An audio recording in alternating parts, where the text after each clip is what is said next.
Saya tidak ada ajudan, saya tidak ada pengawal, saya tidak punya forwarder. Padahal Tadi datang juga simpel banget. di kantor saya itu ada 50-100 mobil PJR yang kerja di tol, yang saya bisa manfaatkan kalau saya mau. Iya. Tapi I never do that. Iya. Masyarakat punya hak sama dengan saya untuk jalan di jalan raya. Iya. Mereka juga bayar pajak. Iya. Buat apa saya harus duluan pakai pengawal, wing. Terus banyak orang yang tidak mendapat kesempatan yang sama. Iya. Biarlah kita coba berjalan dengan sama. Iya. Toh Allah sudah kasih kita kenikmatan yang lebih. Iya. Kenapa sih kita harus mendahului yang lain? Disinilah asas keinginan dan asas kebutuhan. Yes. Siap. Jadi kalau kebutuhan, kita ngapain pakai pesawat terbang pribadi, bayar pilotnya, bayar hanggarnya, bayar maintenance-nya, cost investasinya. Tinggal naik pesawat Garuda Indonesia Airways, sudah Iya. cukup, pluk. Nah, atau sewa pesawat pribadi. Nggak jadi beban. Nggak jadi beban. Nggak jadi Selesai. pikiran. Nah, itu asas keinginan atau asas kebutuhan. Betul.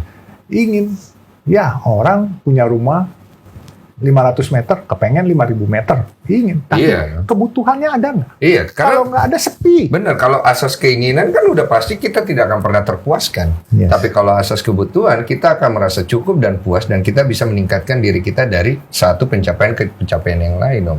Uyung, ini nih 1000 masjid. Ini cakep deh. 1000 masjid. Ini judulnya 1000 masjid aja kali ya. Keren deh. Iya. Siap, Om. Jadi 1000 masjid ini berangkat dari nasi kuning sebenarnya. Nasi kuning. Yes, nasi kuning 3.000 perak. Saya bikin nasi kuning 3.000 rupiah.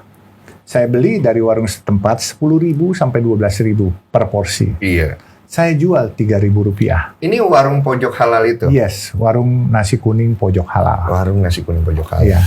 Nah, saya kenapa bikin nasi kuning?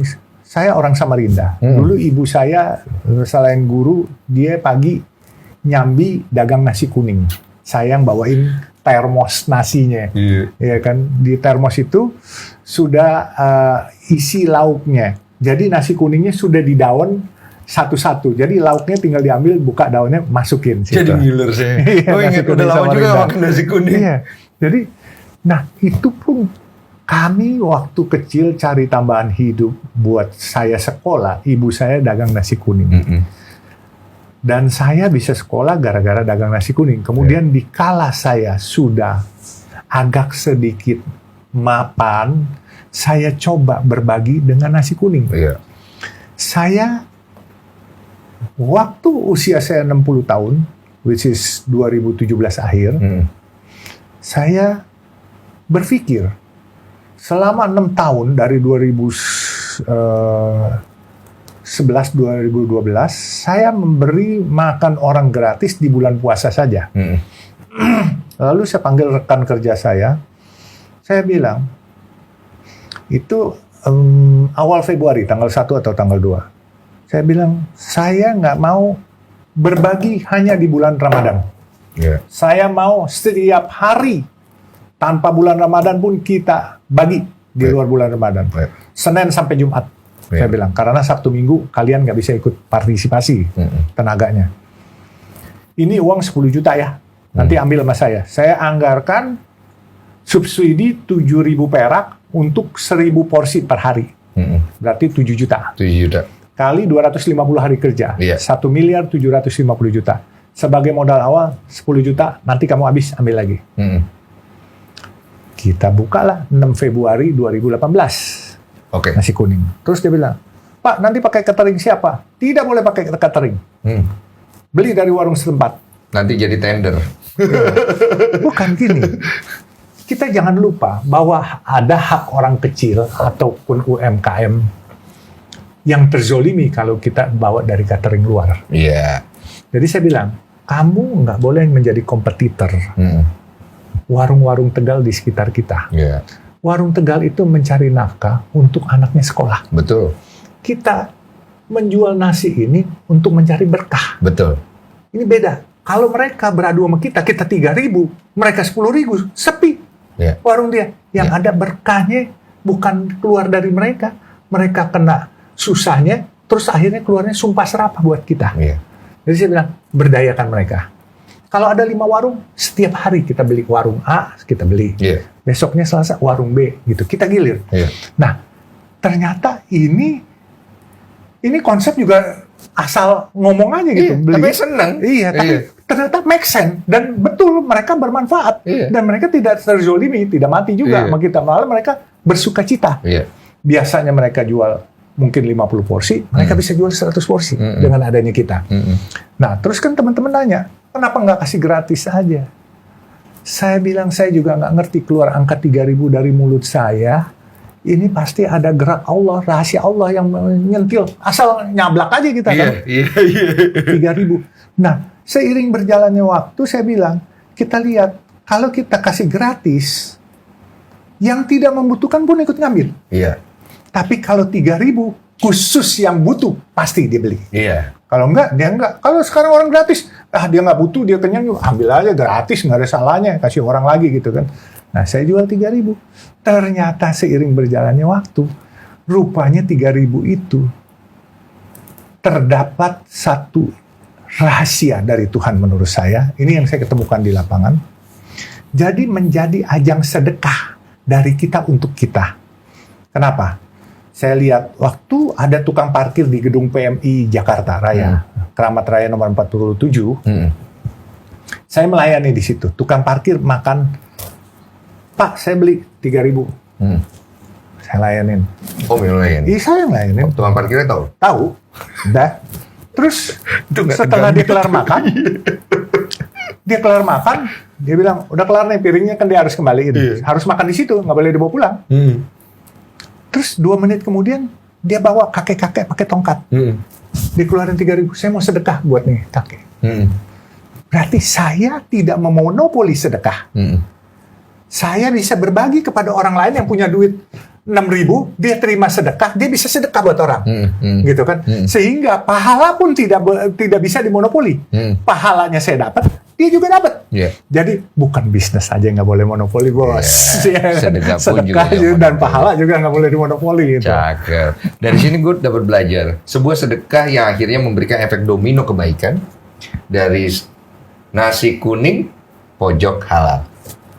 Sebuah asas atau sebuah filosofi yang kita dapat, Tuhan memberikan kebaikan, kemurahan hati kepada kita, tapi ada effort dari kita untuk mengambilnya.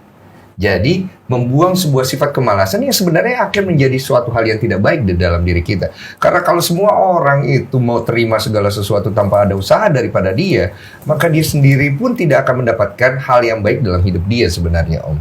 Itu satu pembelajaran yang baik. Kalau nyambung ke akhirnya 1.000 masjid. Saya belum mau ngomong 1.000 masjid dulu. Belum mau tuh. Belum mau. Mau kemana dulu kita deh? Saya ingin ceritakan juga. Kesuksesan hari ini itu jalannya panjang.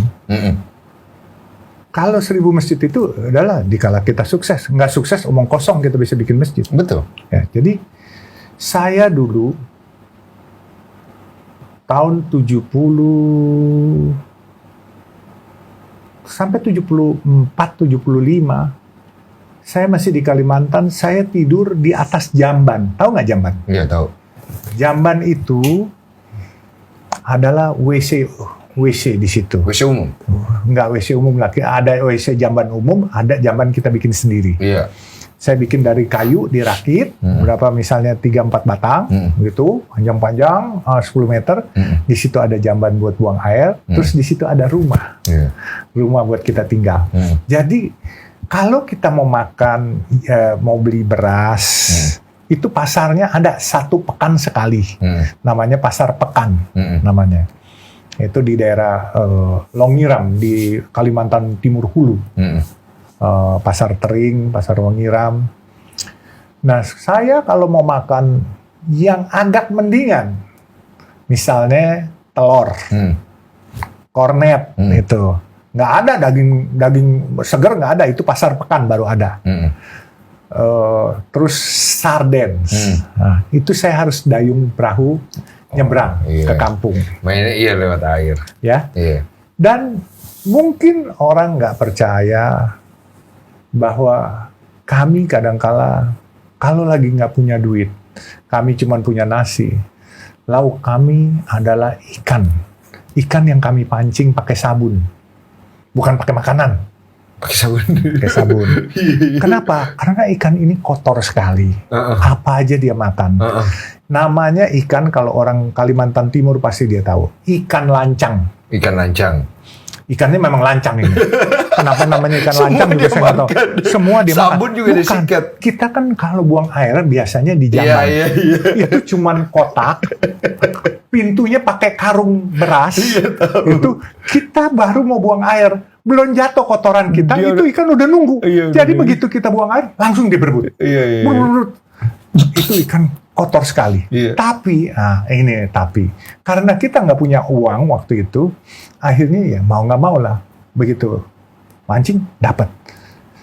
Sering kali kalau kita lagi mau masak, kita potong kan, kita belah dulu, kita seset. Itu banyak kotoran. Tapi ya udahlah, kita buang-buangin tuh kotoran, kita goreng juga, kita kasih asam sama garam dikit, udah enak dibuat makan. Dan rupanya itu protein kali ya, yang cukup banyak, bagus. Tapi ikannya putih, enak sekali gue. Iya. Tapi bukan berarti ikan itu harus dikasih makan kotoran, jadi kita jadi Iya, enak dan jadi pintar. Enggak ke situ, itu bukan ke situ. Tapi pernah mengalami sampai kayak begitu ya? Ya, sering. Nah itu tidur jamban kok bisa sampai akhir tidur di jamban kayak Jadi gitu? gini, saya sempat di situ disuruh ayah saya jaga kayu di lokpon, namanya lokpon. Jadi oke. kayu-kayu orang turun, semua saya jagain, taruh di tempat saya jaga. Jadi kalau malam saya patroli pakai strongkeng namanya, patromak. Iya. Pakai Ya patromak. pakai minyak. Yang pakai minyak. Saya keliling, saya itu. Terus saya juga merakit kayu, membuka rakit. Nah ini dulu badan saya seterak gede. Ini masih kelihatan kok sisa-sisanya masih ada. Jadi itu buka kayu bukan pakai martil, Iya. pakai kampak yang panjangnya 2 meter, 1,5 meter lah kampak itu. Itu saya pegang kampaknya, pakunya segede jempol kaki, segede jempol kaki. Iya. Itu pakunya modelnya begini, Iya. gitu. Jadi kita pukul pakai kampak besi, baja aja di sini, tas, Biar keangkat. keangkat. Dan paku ini kami suka kumpulin lagi, bisa dipakai lagi, nggak usah beli baru, kumpulin lagi jadi duit. Terus itu kan kenapa dia modelnya begini? Ini dia di sininya masuk tali seleng, tali seling Iya, yang buat- kawat-kawat iya. baja itu, Iya. masuk situ jadi kayu bisa Segini diikat tuh gitu. kalau saya nggak salah tuh. Lebih gede gitu, Iya. ada yang berapa inch katanya. Iya. Jadi kita pasang pakunya aja susah, Iya. bukanya tambah susah. Iya. Nah, jadi makanya saya bilang dulu itu kita berenang mandi di situ, udang banyak di bawah kita, udang-udang sungai kecil-kecil. Hidup dari alam, apa yang disediakan oleh alam. Yes. Dengan seadanya. Semuanya gitu.